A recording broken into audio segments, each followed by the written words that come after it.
द्वापर युग में क्षिप्रा नदी के किनारे महाकाल की पावन धरा उज्जैन में सांदीपनि ऋषि का आश्रम है।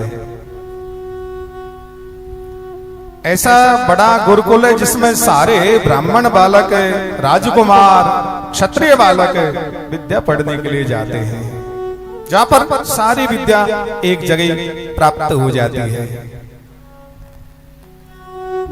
पिता वसुदेव जी दोनों पुत्रों को गुरु महाराज की सेवा में सौंप करके आ जाते हैं। देखिए, विद्या दो प्रकार से प्राप्त की जाती है, धन से, सेवा से। बिना सेवा के विद्या परिपक्व नहीं होती, फलती नहीं। तो गुरुकुल में आचार्य क्या करते हैं, सारे विद्यार्थियों को अलग अलग अलग सेवा बांट देते हैं। किन्हीं को ठाकुर जी की सेवा,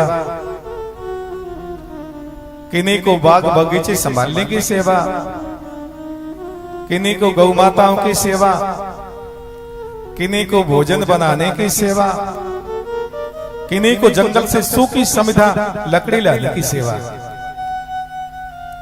अलग अलग सेवा सबको बांट दी जाती है। एक दिन कन्हैया सवेरे ही जलपान लिए बिना और वन में सूखी समिधा लेने के लिए चले गए।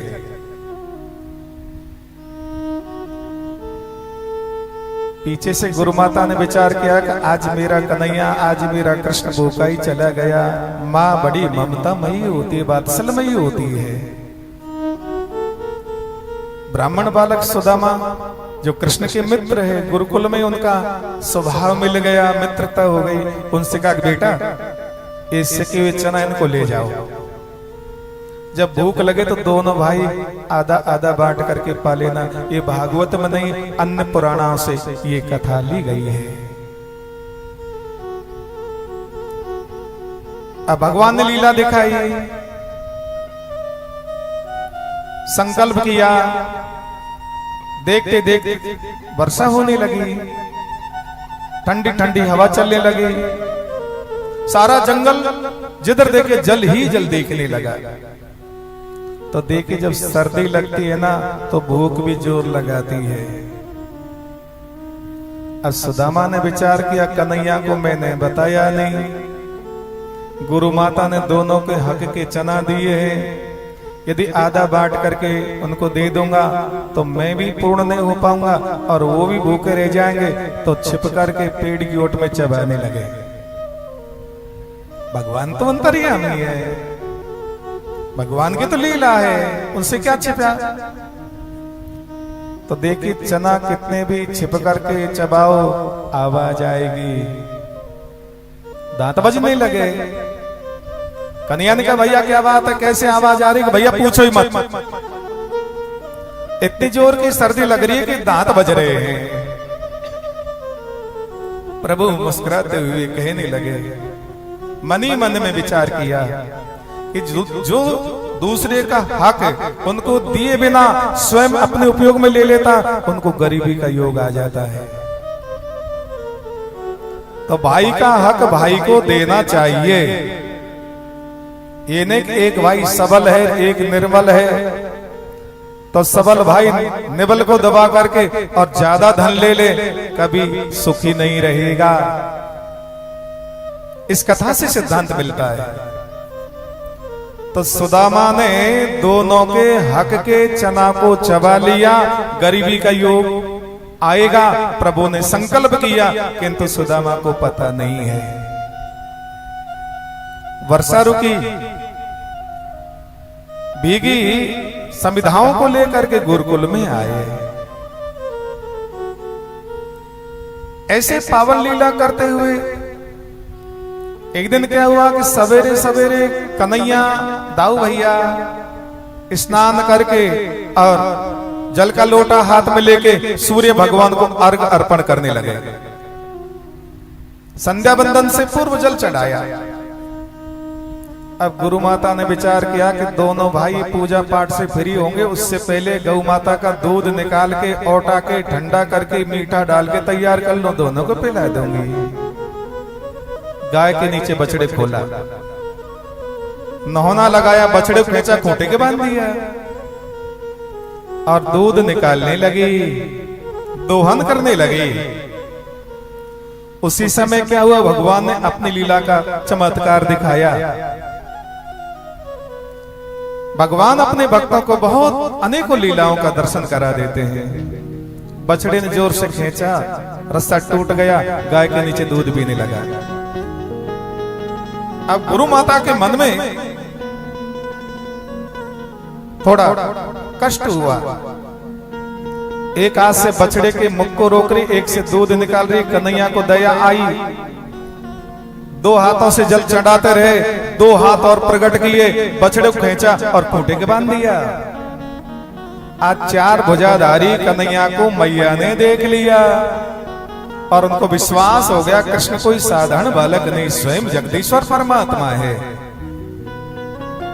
64 दिनों तक गुरुकुल में वास करके 64 कला में जो पहले से ही परिपूर्ण है, वो तो आप हम जगत के लिए लोक हितार्थ जन कल्याणार्थ लीला की है। जब विद्या पूर्ण हो जाती है उस समय आचार्य समावर्तन संस्कार करवाते हैं, हवन शांति करवाते हैं